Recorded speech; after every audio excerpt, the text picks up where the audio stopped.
and our very special guest journey into that process and things she learned along the way.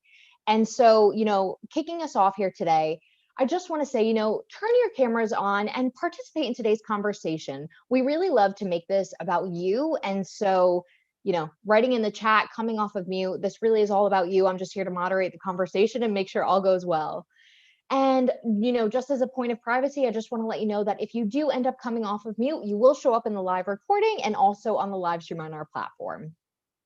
If there is something that you want to bring up privately that I can ask anonymously or comment anonymously, please feel free to write that in the chat. And you can find me by hitting the chat box and hitting the drop-down menu until you find Nicole Felter.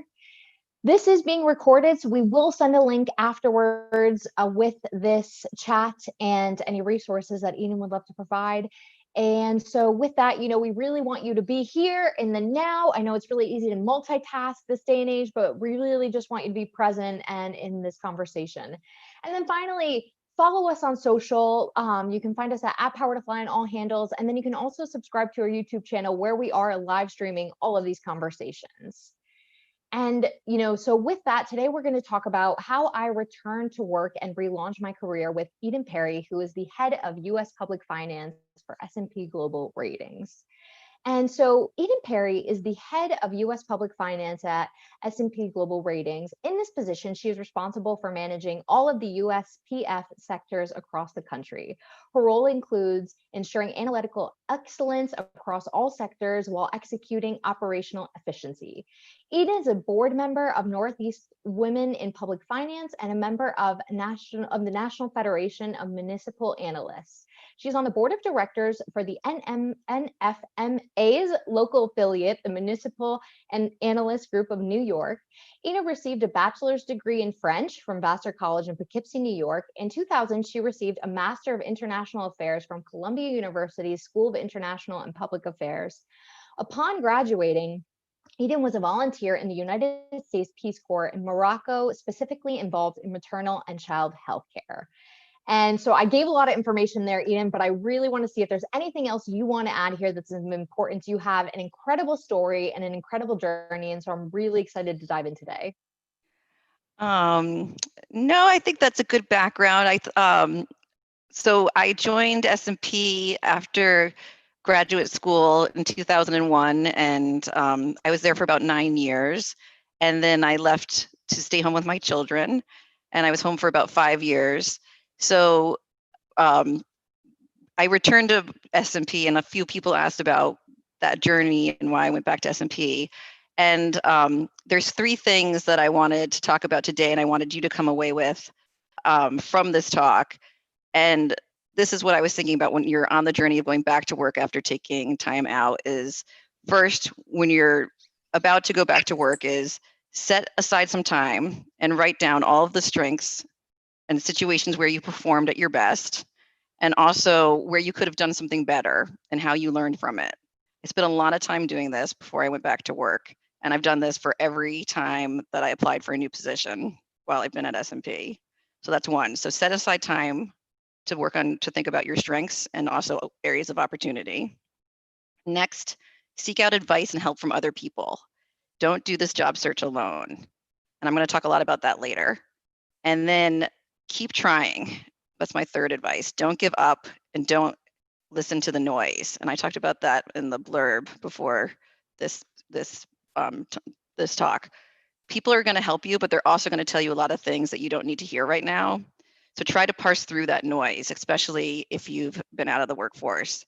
Don't undervalue all the things that you've learned by taking care of your children, or if you're home taking care of elderly parents. You're learning skills that others are not learning, and they're really valuable skills. There's things that maybe not be valued in corporate America or by other people, but they are super valuable. You're learning management skills, you're learning resilience, hard work, you're learning how to prioritize, multitask, juggle, you're learning empathy, patience, and humility. I think if you're working from home right now, you're working with children or elderly, you know this.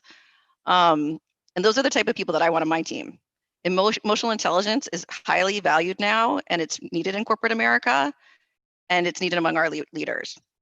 So I want everyone just to reflect on that when you're working at home, that you're learning things that other people don't have. When I was returning to work, I found all the noise really daunting. These are the messages that I heard. Everything's changed since you left. We're more regulated now. The systems have all changed. I can remember my first few months back at S&P, I thought to myself, God, I just wish this would be over. I wish I could just spend a year here and be back to where I was when I left. But, that would have been really bad because I would have missed a year of my children's lives. I would have missed the journey. And what I did instead is I just put my head down and I started figuring it out. And it really wasn't that hard. It was actually pretty easy. It's like, okay, yes, some things had changed. I just had to learn how to do the presentations. They were a little bit different. The documentation was different, but rating bonds hadn't really changed that much. And I still knew more than the junior analyst. And I was freer. I had this maturity where I no longer felt scared or worried the way I had when I was a junior analyst the first time I'd been at the company. If I didn't know something, I just asked. The first time I was at S&P, I always thought that I had to know everything, and I felt a lot of shame while I was working there. I felt like if I didn't know something, I was an imposter. And maybe I think maybe the first time is when I'd been promoted really quickly when I was at S&P. The first 9 years that I was there, I went from very junior to senior within 5 years. And I kind of felt like I couldn't ask questions. But that time out with my kids and then coming back, I felt like, okay, I've been gone for 5 years. I'm not expected to know everything. I will ask. And there's also something else I think I learned from being home. When you manage babies and toddlers, they're really hard to reason with. And you just have to learn to be agile and try different strategies. So the time that I was home, I felt like I learned about being creative and innovative in a way that I never had at the workforce, being an analyst, because when you're an analyst, it's not always the most creative job. It's a lot about numbers and write. We do write a lot at S&P, but it's very analytic. Whereas at home, it's like I spent a lot of time just trying new strategies, new ways of being with my children, and there's not a lot of reasoning when they're small. So when I got back to work, it's like, oh, you can just ask a question and get a straightforward answer, and you can reason with people. So I think that was something that you don't realize. And a lot of the questions that came in before this chat were about, how do you go back to work and prove that you've learned things? And it's like, you've learned so much in the time that you're home that people in the workforce aren't learning. So just don't undervalue that. So I don't know if you want me to go into some of the questions, Nicole. I wanted to just give that background. Those were the things I really wanted people to think about, was setting aside time to think about your strengths. Think about things that maybe you could have done better, and see how that now that they would be strengths because you've learned from them. Seek out advice from others. When I was looking back, so that was one question people asked, was about how did you prepare for going back into the job force?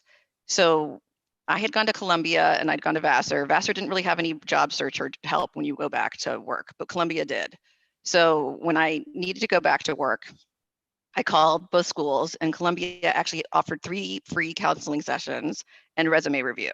So I had, my old resume. I went up to Columbia and sat down with a counselor. I went to 3 different coaching sessions, and they looked at my resume. And so I did have this 5-year chunk of time where I hadn't been working, but I had been doing a lot of volunteer work, fundraising, and they helped me really talk about that and put that in as real work, because it was real work. It was just unpaid. So they helped me update my resume, focus on how to talk about that. They also talked to me about like what was I interested in doing, how would I network, what kind of industry associations I would be able to reach out to. And that just really helped me boost my confidence and sort of think about things strategically. I also reached out to other parents at the school who were in industries that I was interested in seeking employment. I reached out to former municipal networks that people I was friends with, former colleagues, friends. It's definitely something that you just can't do this alone. You have to make sure that you seek other contacts, people that you know, for advice and for help. And I've done that every time. Even when I'm going, oh, sorry. Go ahead, Nicole. No, I'm sorry. I wanted to interrupt you here because you're making some really great points. And I think my favorite thing that you're leading with here is that just because you were home, it doesn't make your life stop, right? Like you still have a lot of things going on, and there's so many important skills that you're learning. And I really appreciate that you've led with actionable steps and, really revamping the way we think about these skills, right? Because you're right. living with small children and toddlers is very, very difficult at times. And you learn so many skills about negotiation and communication and, making things digestible and understandable, and how many people don't get the opportunity to learn these things, on a day-to-day basis, and understanding how to maneuver these kinds of conversations and situations better. It's interesting, Nicole. I was going to say this later because I'm trying to jot down notes about what I wanted to make sure that I covered during this talk, but I was thinking about it. I don't know if I'd ever would have become a manager if I hadn't taken that time off to stay home with my children, because I was on a track where I was doing a lot of much more what we call subject matter expertise. I was working on criteria. I had gotten to a point in my career, I was a director at S&P covering states, writing a lot of, sort of more detail-oriented criteria work, and I wasn't managing people. And I left, stayed home with my children. And when I came back, again, I was working on state credits. And within a year, I applied for a promotion to manage the team. And I think it was sort of a natural progression and was a very quick turnaround to start managing the team. But I really think that time that I was home and outside of S&P, really managing my family, but it taught me so much. I mean, it was, and I don't think I would have gotten that if I had stayed at S&P and continued to work on criteria and my credits. I wouldn't have gotten the same type of experience because I wasn't managing anyone, and I don't know if they would have given me that opportunity at the company. But being home with these small children, I mean, it's really hard. And when I look at I've actually had 3 experiences where I worked part-time, I worked full-time, and I've been home with small children full-time. And the 3 of them, the hardest was actually being home with my children. I mean, it was probably the most rewarding. And yes, I loved it. And I love my children, but it was really, really hard. And of the 3, it was the hardest because you don't have a moment to sit and think. At your desk, you can sit and no one interrupts you. When you're with small children, you never have more than 20 seconds of an uninterrupted thought. And you can't reason with small children. You have to be really agile and strategic and think about doing things differently and open to change. So I felt like that helped me, and you have to be patient. And I think all of those things of like emotional intelligence and empathy have really served me well once I returned to S&P. So I think, yes, you have to see that. Now, does everyone in the workforce understand that and see that? No, but I think people are learning and understanding it more and more, and people are coming around. And there are some firms that have programs to bring women back to the workforce. And actually, S&P did our chief economist, Beth Ann Bovino, she actually wrote a report about 2 years ago talking about the benefits of bringing women back to the workforce, and how much higher our national GDP would be if we brought all the women back into the workforce. So I think people are seeing more and more how important it is. So that's changing, I think, some of our national dialogue around this. So Totally. let me think, what else? Yeah, I mean, it's And super important. no, yeah, totally. And I think also another thing here that you're making me think of is being adaptable, right? Which is really important to being a manager and being in a position where you're leading other people, because, maybe one day your toddler really loves broccoli and then the next day they hate broccoli. And so, okay, you had a whole meal planned with broccoli, and well, now that's at the table. So what are we going to do really quick? Oh, pasta. Okay. Or French fries. Right. Never your best choice, but you do what you have to do. And I think that ties so much into what we do at work. I think one of the things you're talking about that's so important is this kind of separation that we had, right? In getting to that point that prior to the pandemic, we were all kind of separated in our personal and our professional. And I think as women, this is something we consistently try to separate the two, but slowly realizing and understanding more that we can't, right? Like when you have your 3-year-old appearing into your video chat, like, you know what, that's just life. And there's tons of visibility around that now, not only for women, but of course men too, as men are staying home and having to work from home and having to deal with that. And so it's really nice to kind of see this shift. And I hope to see a lot of positive changes, come out of this. I agree. And I think there is going to be change from that. I mean, I have to admit, when I came back, a woman said to me that she was upset that I came back at the same level that I had left. But then when I came quickly up to speed, she later apologized to me for that and said, she was wrong. I had someone say to me, I think there's sometimes this assumption that you're not developing yourself when you're out of work. And I know that there's that assumption because actually a man actually said that to me, like, well, you haven't been developing yourself, which I couldn't believe that someone actually said that to my face. I thought to myself, what do you think I'm doing? Like, I'm not sitting around doing nothing. And but it just tells you about, but really tells you more about that person and their values, and then it tells you about yourself. So you just have to, that's the noise I'm talking about. You just have to push that away and say, like, that's about that person and not about you.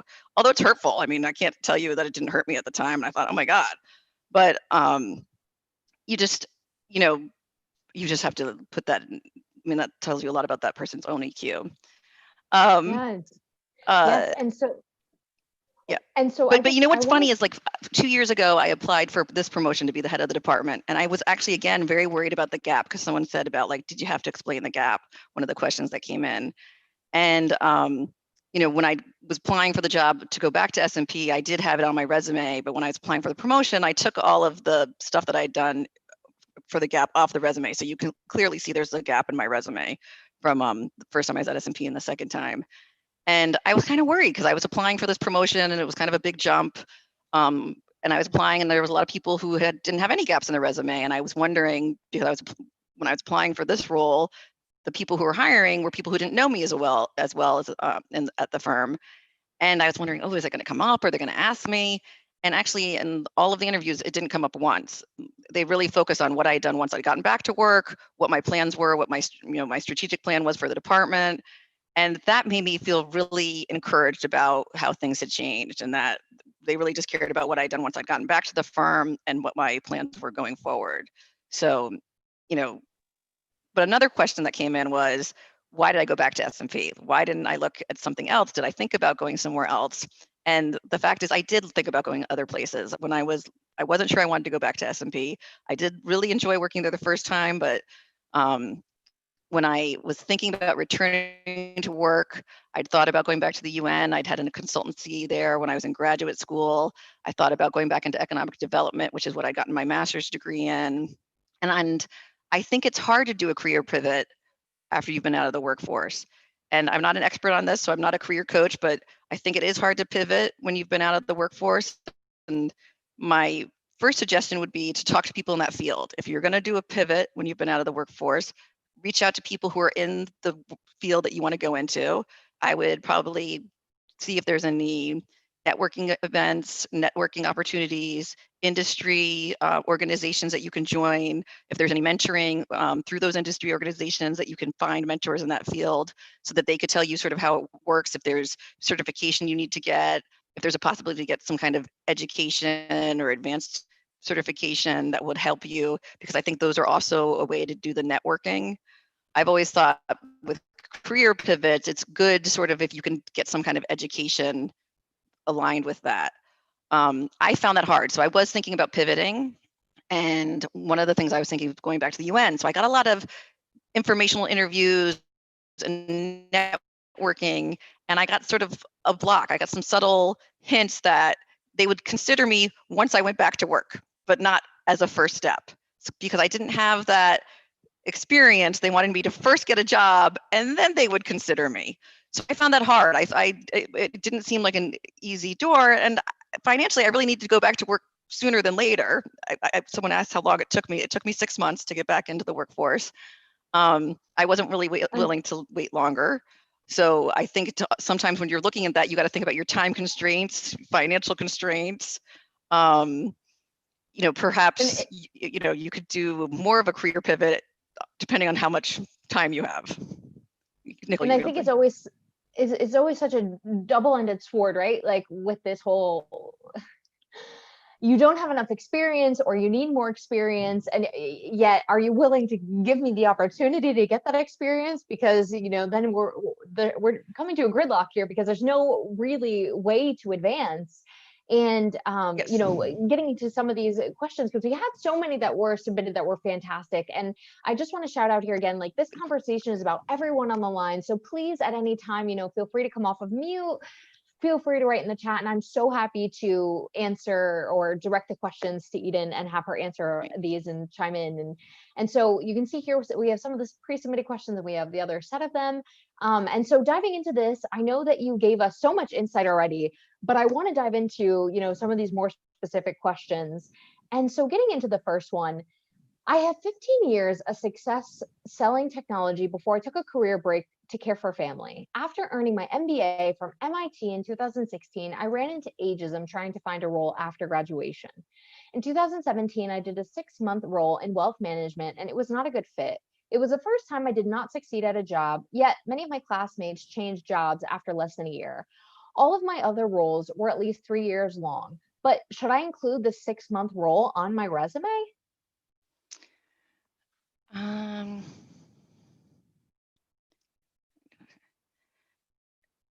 Um, I, hmm,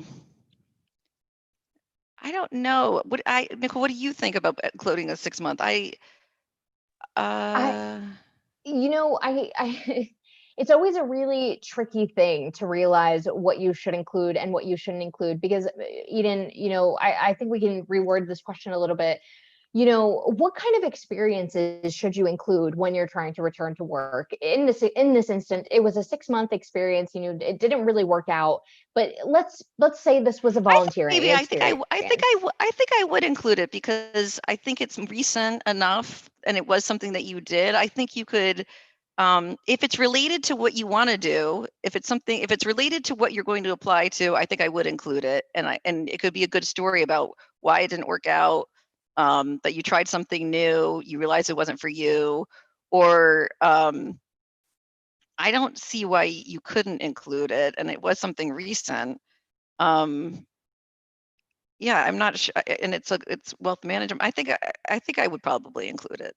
Um, Awesome. yeah, And if I think so. I know some of them are a little bit hard to maneuver, but Right. if the person who submitted this question is on the line, please feel free, to provide more information around this question. But until then, we will go to the next one. Yeah. So, what were the things that you did before applying or posting your resume? Did you have to explain the gap, and how did you best explain that? So I think I kind of answered this one earlier. I did explain the gap. I put in all the volunteer work I had done, the fundraising. I reached out to friends. I met with an advice. I did the free counseling up at Columbia. I reached out to, so I was looking at the UN. That was my first choice. I met a friend. I had a friend who was working there. I met with her. I had another friend whose mom worked there. I reached out to her, sent her my resume. I also, so Magni, which is, I'm actually on the board of Magni now, the Municipal Analyst Group of New York. They post jobs. I went on their job website. I sent my resume. I sent out my resume to so many places. I got rejected from so many places. So many places didn't even write me back. But you can't take those rejections to heart. It's just like, it's part of the job search. You just keep sending it out. You just keep trying. So I called people. I talked to my old boss who was retired. I asked her what she thought. Did she think this was a good opportunity?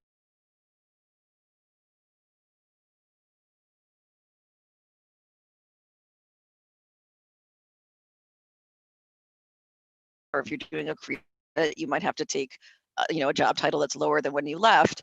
And some of the jobs I was looking at um,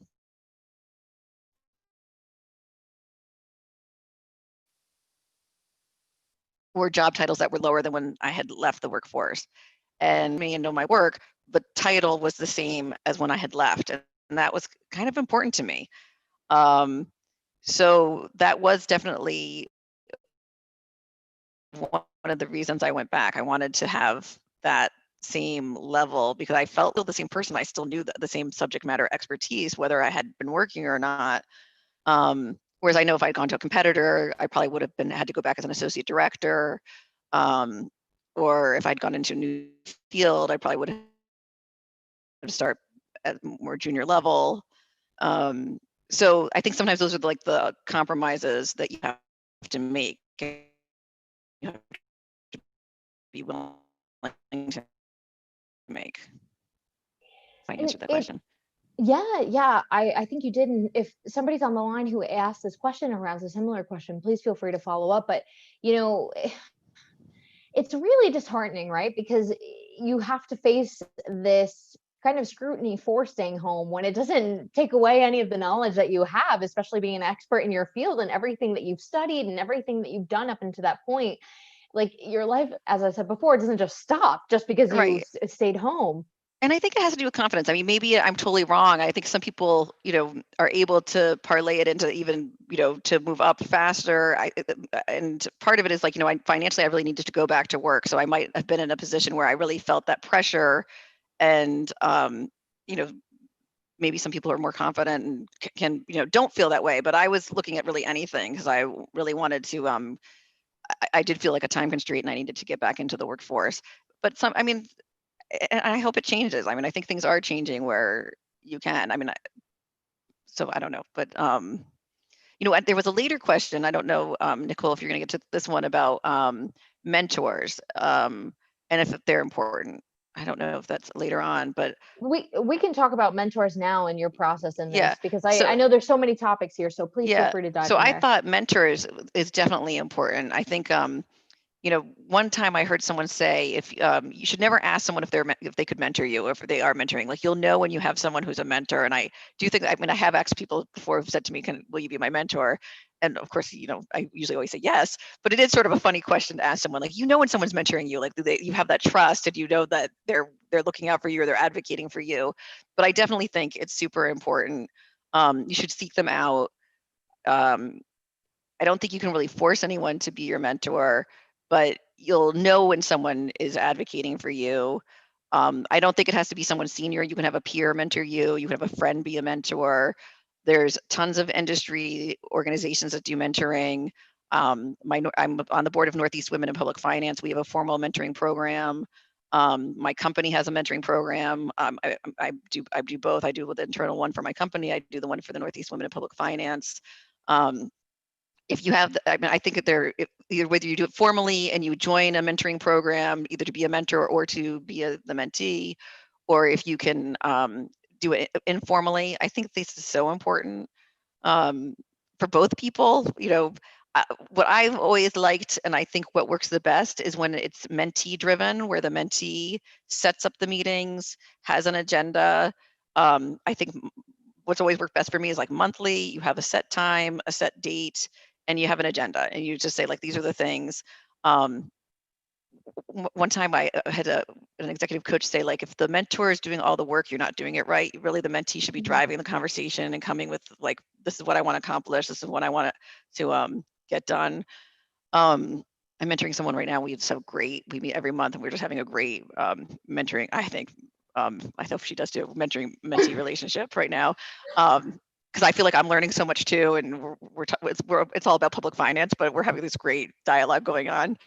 And just, I want to stop you there really quickly, because I want to ask you a question about this whole return to work. And it took you 6 months. And so for somebody who's trying to get into that now, who's trying to return to work, do you recommend that they find a mentor in the process, find a mentor prior to returning to work? Because I know you talked about a couple different strategies about returning to work, connecting with people and recruiters and different people on LinkedIn to try to, send your information or get connected that way. Yeah, I definitely think so. I think I think you just, in life in general, you need a support group. So there should be a few different people you need, like some of your friends, just to bounce ideas off of. Like, even when I was applying for my promotion, like Heather, who's on the phone, good friend of mine, I was calling her for ideas. I have this other friend who happens to be a life coach. I was calling her for ideas. So you got to have, like, your people that you rely on, that hopefully that you're not annoying, for advice and for help, and then so that's sort of the informal, and then more formally through either trade organizations or prior work experiences. I have, my former boss who's retired. She and I are still close, and I reached out to her during this process and asked her for advice. I asked her for advice about compensation, what she thought was sort of like, the normal. She just recently retired. What were the normal compensate? Like, what are people paying now? I mean, you can look on Glassdoor, but I don't know how accurate that is. So I was sort of interested, like, what she knew. She just retired. Um, People, I think it's always important to keep relationships. So people that are still working in the industry, talking to them. Networking so important. You should always be keeping up those networks. I think it's harder when you're the career pivot. So then it's sort of networking with people and trying to get into that new industry. That was a little discouraging for me when I was trying to get back in. I found that a lot harder. obviously, since I ended up going back to my prior career, but it ended up working out really well for me, I have to say. So I think sometimes you surprise yourself, you end up getting to where you need to go anyway. So don't always think Yes. it has to be set in stone. Oh my Um, gosh. Yes. And I also just want to take a minute to shout out Heather because she is a PowerToFly career coach. And so she does 3 monthly free sessions where she does interviewing, coaching, she does a resume review. And actually, here she is on camera. So I'm going to actually let her Hi. talk about it briefly. Oh, sure. Oh, real quick. Yeah, sure. Thank you. No, there's so many things that Eden mentioned. I was taking notes. I'm the Power to Fly career coach, but so many things that I'm learning too today, actually. I especially like her idea of setting aside like time to write down your strengths when you're going back into the workforce, whether you're pivoting or not. Like, love her suggestion because yes, you want to just always go back to the things you've always done well and like remembering those things, even back when you were young, like especially people I know I have a friend who took off 15 years raising her kids and then went back to work. And so, yeah, I had to like help her write down all the things that she's always done. She's so gifted and write them down and then take the things you've done when you've been with your kids and, put it together exactly like Eden said, and then networking, mentoring, everything she said. As far as Power to Fly career coaching goes, yeah, no, I do that through Power to Fly. So if you're ever looking for like one-on-one coaching, you can go to PowerToFly/coaching. And I offer one-on-one, resume help, LinkedIn help, networking help, job search strategy help, work-life balance help, all kinds of coaching. But even just once a week, free live chats that are for everyone on those topics, revolving topics. So yeah, so I'd love to help all of you guys. And I just happen to have known Eden since I was 3. So like I've been inspired by her since I was 3. So I just gotta say that. No, she's especially ambitious, smart, as you can tell, empathetic, and just driven and a doer. Like I can't explain it, but it's amazing. So I'm just glad she's here today. It's so funny. So when I was applying for this promotion, I called Heather and I remember saying like, I've got this, I'm applying for this promotion and I'm really nervous. I really want to get it. And, I had the career gap and I'm not sure how it's going to be viewed by, the people higher up. And I have all these interviews. And I thought some of the best advice Heather gave me was some of what I'm telling all of you guys is like, sit down and write all your strengths and and then also some of like things that maybe you could have done better in the last few years as I was managing the team, like what I could have done better and or so like weaknesses, but like, think of them as opportunities, like what you could have done better and have the stories, like have in your mind sort of like to be able to tell a story. And so, for this role, I had a series of interviews that I had to go through. And it was so much better, those interviews, because I could tell them as stories instead of just, someone would ask me a question and then you respond. I was so much better prepared for all of my interviews because I had all these stories like, oh, how would you, I don't know, whatever the question was. And then I could tell actually a story like, well, in that, so this is how I do that. And then be able to have like a concrete story to tell the interviewer. And when I think about it now, when I'm actually interviewing people, I see what she's saying because it's so much nicer when someone can tell you a story and give you an example of when they actually, oh, they're a hard worker in this instance, they did this. Or so I think really sitting down and taking the time to prepare before an interview is super important. So you get a job offer or an interview, if you get the interview, to like research the firm. So what do they do? What is the role? Why do you think you fit for the role? Why would you want the role? And because it's interesting how many times I've actually interviewed people and it's very clear to me pretty quickly, like they're not even interested in public finance. So why are they even kind of coming to me to like, they don't even like government. So why are they interviewing? So, so really like really research it and then like, why are you a fit for it? And what are your strengths? And, why would you want to do this?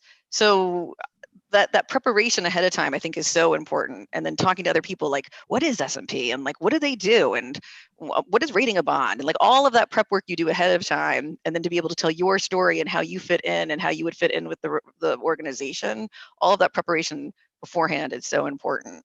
So that like, yeah. Totally agree. Go ahead, Nicole. Oh, sorry. I just really love that you're saying this. And I just want to reiterate, I really love that you're providing steps because so many times we talk about like, what does a return to work look like? Like, how do we do that? Yeah, you have to prep and you have to talk about all these things, but it's so much easier to hear someone say, I did this, these are the steps that I took, like these are the things that are really important. And then we had a private question come in that I wanted to ask. So somebody had asked, do you think it's possible to pivot to public finance credit rating without prior experiences of investment industry? My background is consulting and infrastructure project finance. I earned my chartered financial analyst during the 8-year employment gap. I am ready to restart my career in a new direction. Yes, definitely. So CFA is highly valued at credit rating agencies. So we love the CFA. So definitely. And we love people who can write. So if you're a good writer, that's definitely a plus. And infrastructure is very good. We have, so in public finance, we do transportation, public power, and utilities. So if you have an infrastructure background, that's really a plus. So yes, that would be a good for a credit rating agency. And public finance is different. Like you don't have to have that set MBA. You went to college, you got your MBA, and then you go into finance. Like public finance is a little bit different than corporates or other parts of the business because we actually really like people who are different and a little bit unusual. Like we have, like I was a French major and then I went into economic development. We like people who could write. We like people who can see the world a little bit differently. It's a lot about being a critical thinker. It's a lot of reading legal documents, so I have to be honest there. You have to read a lot of legal documents, but there's a lot of customer service. You're meeting public officials and analyzing debt, and you're thinking a lot about the economy, about politics, about finances, budgets, and there's all these different confluences of events that you're analyzing, and then you're putting it into a published report. So it's actually like liberal arts is a really good background for public finance, and then on top of it, having the CFA so you can read financial statements is really good. So yes, it's a good career pivot. So. Awesome. Thank you. Thank you for chiming in there. And we have somebody writing in the chat about kind of what they did and how they hired a career coach, which has helped them tremendously in approaching their return to work. And they talked a lot about mock interviews and asking for people to help. So having them listen to their interview questions and all that. And I wonder if you had anything to add in there in your experience when you were trying to go back to work. Definitely. I think, I probably should have done more of that, more mock interviews ahead of time. I definitely did that when I was applying for this promotion. I did this with Heather. I did this with another girlfriend. I bought the book, The First 90 Days. I forget who the writer is, because I had to put together a strategic plan for the department, and I had to say what I would do in the first 90 days as the manager of the department, and I had to prepare a presentation on that. And so I bought the book, The First 90 Days, and I did sort of mock interviews, like with my husband, with Heather, with another girlfriend, actually 2 other girlfriends. I called one of my husband's friends who used to be head of commodities at a financial institution. I had him review my resume and talked through him sort of what I would do in basically a mock interview. So I really prepared. Like it wasn't just like I went in for my interviews. Like I spent a lot. Actually, one of my colleagues said, she's like, "You were the most prepared person for these interviews." Like I took it as a serious job. I spent my time when I wasn't with my kids or working preparing for getting this role because I wanted it. I really wanted to get the promotion. So you have to take it like a job. I also read this book called Winning by Jack Welch about it's a management book. What other book did I read? The 5 Dysfunctions of a Team I read that's from I'm going to pronounce his name wrong. Lencioni. He's a management consultant. So I do a lot of reading. When I stay home with my kids, I probably read every parenting book you could think of until I found the one that I liked and the strategy I liked. And then I do the same now with management. I read a lot of management books until I find the ones that I think sort of align with my view of how to lead and manage. So I love it. But yeah, I think mock interviews are great. Yeah, I think mock interviews are great. But you still have to be you. Yeah. Like you still have to be authentic and do your style and what works for you. Like you take their advice and, but still you got to walk in there and be you, because if you're someone else, it just won't work. Totally. Thank you for that advice. And so jumping into the next question, is it possible to do too much, too many side jobs, or is it better to just focus on one industry? Ooh. I think it depends on the person. I mean, you have some people, that really, it depends on your personality and the type of person you are. You know, there's some people who are like, get really bored and they like, you know, they always are like, they're those creative types who always have to have like something and they're creating and they're, you know, they maybe don't always execute, but they always are coming up with the ideas. So I know a couple of people that I work with who are like this, but you need those people around. You know, there's like those four metrics or those four boxes for personalities. And there's like that one quarter, like you need those people who like always have the side jobs because they're the ones coming up with all the ideas, but they don't always execute, but you need the innovators. So if you're that type of innovator, that's great. Maybe it's okay. You have lots of different jobs. So I think that this is depends on the person and depends on your personality and what fulfills you and makes you happy, because maybe you're good at doing lots of little things and you don't want to focus. And then there's the other person, it's like that would just be too much for them and they just want to focus on one thing and really be like the subject matter expert at one industry. So I think that really depends on the person. Perfect. Totally fine. I love the insight. And I wanted to ask you a question here.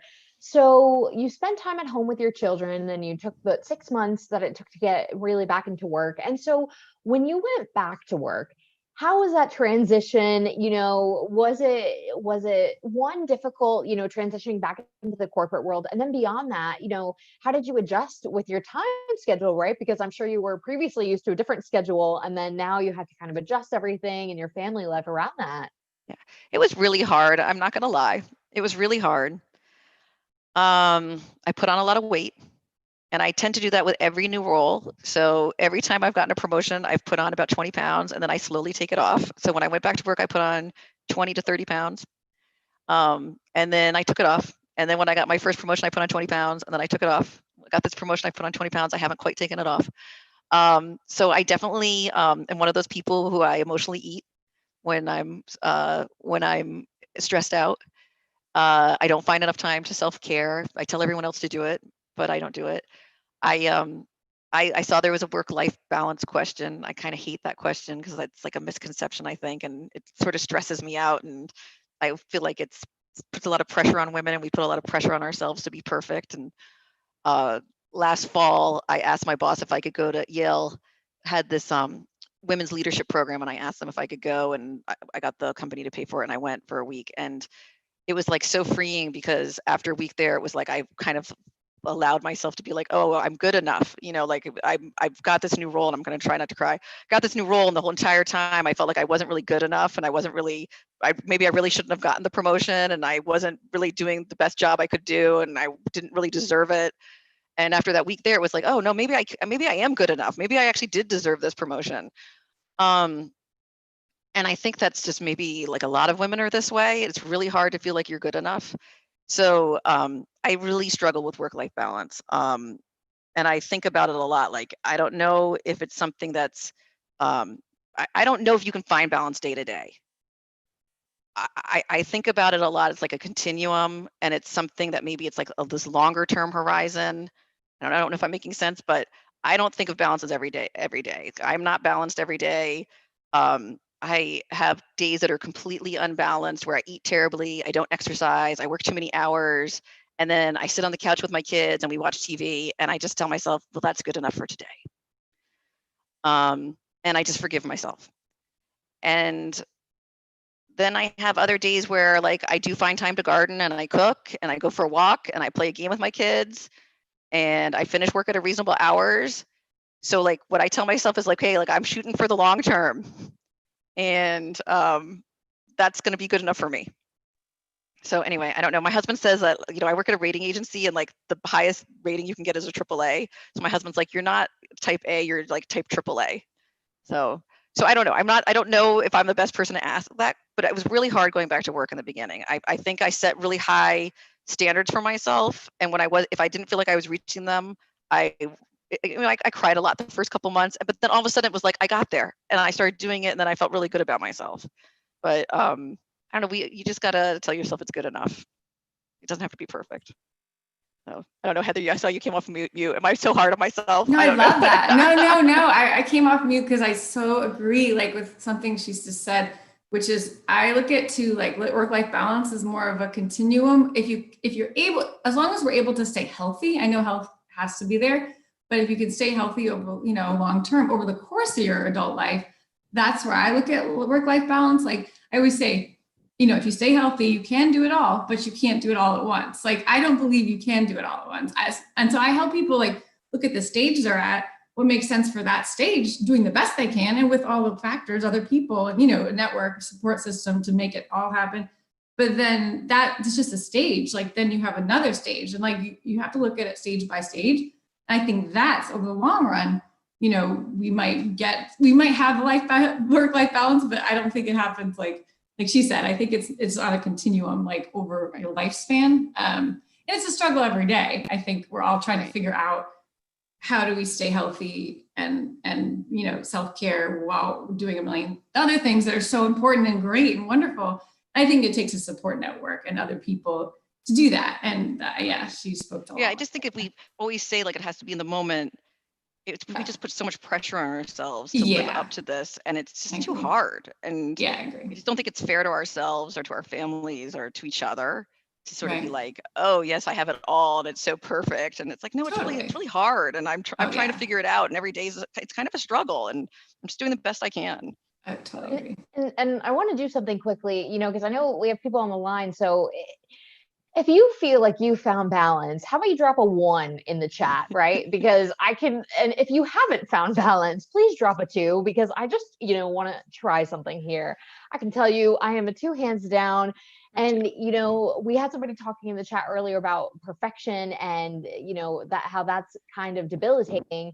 And it's true. We have to stop letting the enemy of perfection be good, right? Like good is good enough. And sometimes that's all we can do, right? Like if it's the 5th time you've ordered a pizza this week, you know what? At least you're eating. So it's not always easy, right? And if it's the 5th time eating pasta, which yes, I am guilty of having pasta sometimes 4 to 5 times a week. Yes, but that's, you know what I mean? I can't be hard on myself because at least I'm eating, and I try to have flavored pastas with stuff in them. So it's not easy. And so we had another question come in the chat, and I'm really grateful to you for talking about that and shedding light about that, because I think we also have a tendency, at least I'm speaking personally now, as an accomplished woman who's really done so much, I think we can see really accomplished women and kind of feel intimidated by that and by ourselves, and think, oh, they must have it all. Like they must have a million things going on and they must know how to balance it. And so you being vulnerable and authentic about that, I really appreciate, and I'm sure there's other people on the line who appreciate it. And we had a quick question that came in that was, do you think the current work from home will accelerate the work flexibility in the long run, and to what extent in your firm specifically? I do think it will. I thought that was a great question when I saw it ahead of time. So there was one that was ahead of time as well. So public finance at S&P, we actually, since Superstorm Sandy, we had actually been pretty flexible about work from home and working remote. My team's a national team. We have 6 offices across the country, so we've been pretty flexible to begin with. We had about like 3 days in the office and 2 days from home, and we also had some remote workers to begin with. S&P as a whole was maybe a little bit less flexible. In the other departments, they were more New York based, but because of this, now we saw 99% of our business could really be run with people working from home. And I think it's really changing the dialogue at the firm and thinking about, do we need to be at the office all the time? Could we think about more of agile workforce and going to the office more like with a purpose, going into the office more for conferences, for meetings, and having people do more of their work at home. And I think that's really going to be the future and what it's going to look like, and then shrink the office footprint in the long run. So I think that's where it will go long term. And I think a lot of firms are thinking that way. Although I think there is something to be said about seeing people in person. I think there's been a lot of studies that a lot of your learning I think it's like 70% is experiential and in person. So how do we make up for that gap if you're at home and you're not seeing people face to face, and you don't have that that that experience, that learning that you have when you sort of pass each other in the hall or you sit next to each other and it's like you have this time to sort of chit chat and come up with an idea. How do you make up for that? And also, I mean, I don't know about you guys, but I get sort of sick of the Zoom meetings. There's just times when I just want to turn off the camera and I don't want to see my wrinkles all day. I feel like sitting like this sometimes. Um, so, but I'm working on self-acceptance, as I said earlier. So so how do you like make up for that, not seeing each other? So I think we're gonna have to think about things of like, do we do things of maybe like 2 days a week on set days, like certain teams come in so that you can have some of that, time to percolate ideas? Or can you do like a planning session once or twice a year where the whole team comes in or the whole department? I think we're gonna have to be creative, because I do think there's something about that. And also having an office culture. Like I do miss now, like, I mean, I love not commuting because I love being able to see my kids more. And actually, like, I love that I get to have dinner with them, which I hadn't really been doing in the last 6 years. I hadn't seen spring in the last 6 years because I was going in so early and coming home so late. But so that was nice. But I miss sort of like the camaraderie, don't you? Like of seeing people and having a drink once in a while with people from work. So there's got to be some sort of balance. So I think people I know in the operations team at my company are thinking about these different questions of like, how do we balance it with like smaller footprint, more remote work, but also finding ways sort of creatively to bring people together, whether it's on a planning session offsite or coordinating so certain teams come into the office, various times of the year or a certain amount of times per week or per month. I think they'll get creative. I think it'll be exciting. And it's really true because, well, I've always worked remotely at PowerToFly, but even I miss working in office, and I never did. So, I mean, I love my family, but I really would love to see other people at this point. And you're right, there's something to be said about being able to go to somebody's desk and throw around an idea for 5 minutes instead of saying, "Hey, do you have 5 minutes to jump on a call?" when we're all on back-to-back meetings all day and nobody wants to jump on a call. And I feel like in certain aspects it can end up hindering a little bit of innovation and creativity just because of that. So And you thank also you have for like no talking about free it. time now. I mean, I have to say there was something about going to the office where you have like a little bit of free time, like your commute time is a little bit of space. And then also when you're in the office, even just to walk around the office, there's a little bit of space in your head where you're a little bit free. Whereas now I feel like sometimes I'm at this desk and it's like from the time you sign on until the time you sign off, there is not a moment, even just to have like my friend calls it a human break. I mean, just to go to the bathroom, just to have that break.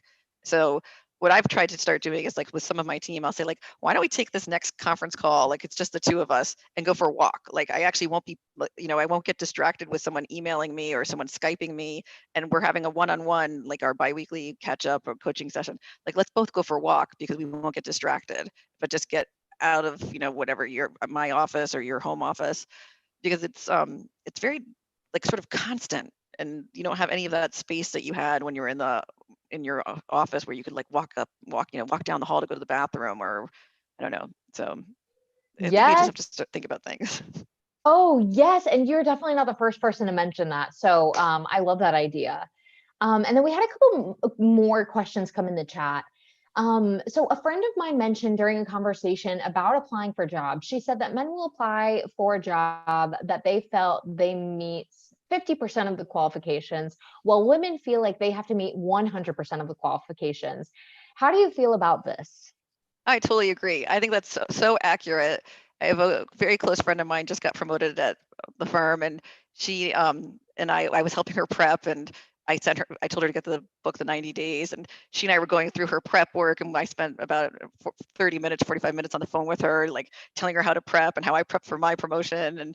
And we were laughing because we were wondering, like, I wonder if any of the guys are doing this much prep work for the kids who were applying for her role that she was and I doubt it. Like, we were just laughing about like how much work we put into like whenever we're applying to anything.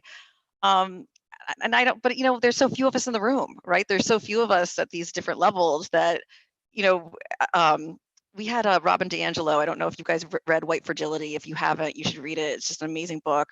And S&P's just done this amazing job on courageous conversations. And she came and spoke. She's a professor, anti-racism professor. She came and spoke last week at S&P, and she talked about what inclusion and diversity looked like. And she showed this, it was a Freedom Caucus, and it was a room of just older white men. And she talked about what it would look like. And she's like, just putting like a Black woman there, or a Black man, or even a white woman in that room, it's just like additive, because you're not really just putting one person in there that looks differently. It's not really diversity or inclusion, because you're not really changing the mindset of the people there. And that really resonated to me, because even if like I'm the one woman in the room with all these men, it's like I'm not really changing much, because do they really get my experience? Do they really know what it's like to be a woman? Or if I was a Black woman or a Black man, or even for me, like to understand the Black experience, no, like, it's like, it doesn't change much until we get a lot more people in the room who are different. So I don't know, I just thought that was really an important viewpoint. So Yes, and I totally agree, because sometimes it kind of feels like meeting a quota.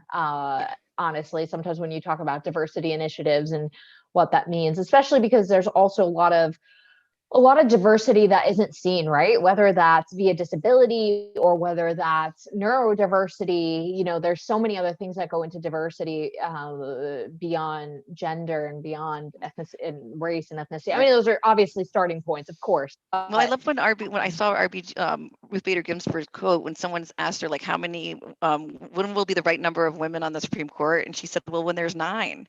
There's been 9 men, and no one's ever thought that was an issue. And I was like, I was sort of like, oh my God, that's such a good point, and you sort of think, yeah, we never thought anything was about that. It's so true. Oh, you just gave me goosebumps with that. And so we have some more questions coming in the chat. We only have about 3 minutes left. So we'll get to as many as we can here. But does S&P plan to develop a formal return relaunch program like other companies? I was networking with a former S&P employee, and they said they looked into it, but I haven't seen anything or heard anything. I've asked the same question, and I will continue to ask it. I think it's a great idea. I know other financial firms have done it, and I think we should. So I will bring that up again, but I think we should. I think it's a great idea. Yeah, especially given all of your experience and how it helped you. So thanks for answering that. So we have another question that came in. I've been at home for 15 years and I'm preparing to go back to work. I've been taking courses on LinkedIn Learning related to soft skills, financial business, and data analysis, etc. Are there any specific topics of study that you would recommend for somebody who has had such a large gap of 15 years? I have an MBA, so I think LinkedIn Learning is a nice way to update skills and expand my knowledge base. Would you add this learning to a resume, even though it is not in a formal academic setting?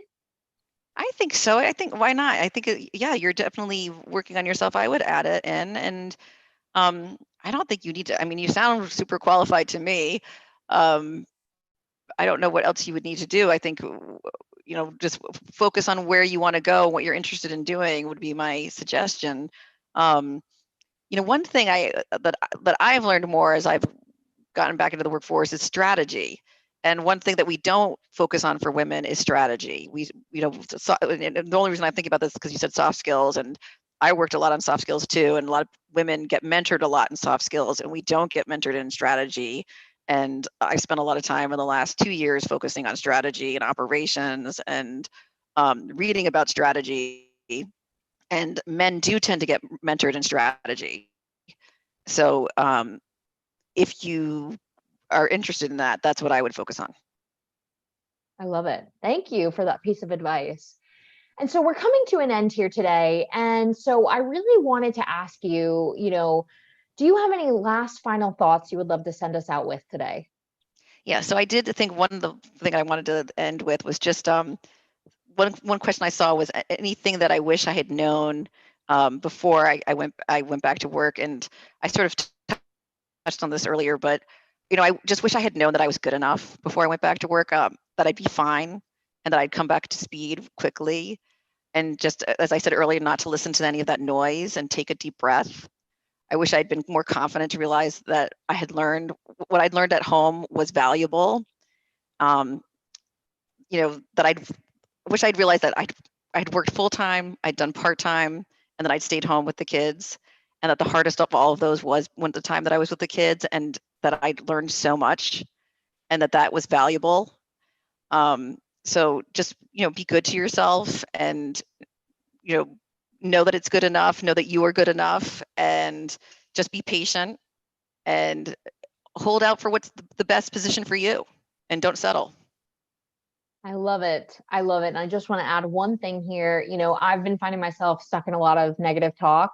And so the one thing that I've been trying to do to replace that negative talk is, instead of saying bad things about myself to myself, is saying I'm a work in progress. So being gentle to myself and realizing, no, I'm not the best. I'm probably never going to be the best, but that's okay, because I'm good enough at what I do, and we're doing the best we can in the circumstances that we're given. So thank you all for all of your time, for being on here today. And Eden, thank you to you. This was such an amazing conversation, and you provided so much valuable insight and actionable steps about returning to work and approaching that change in your life. So really, I want to thank you so much for being here today. Thank you for having me. I really appreciated it. Thanks. Bye, everyone. Bye.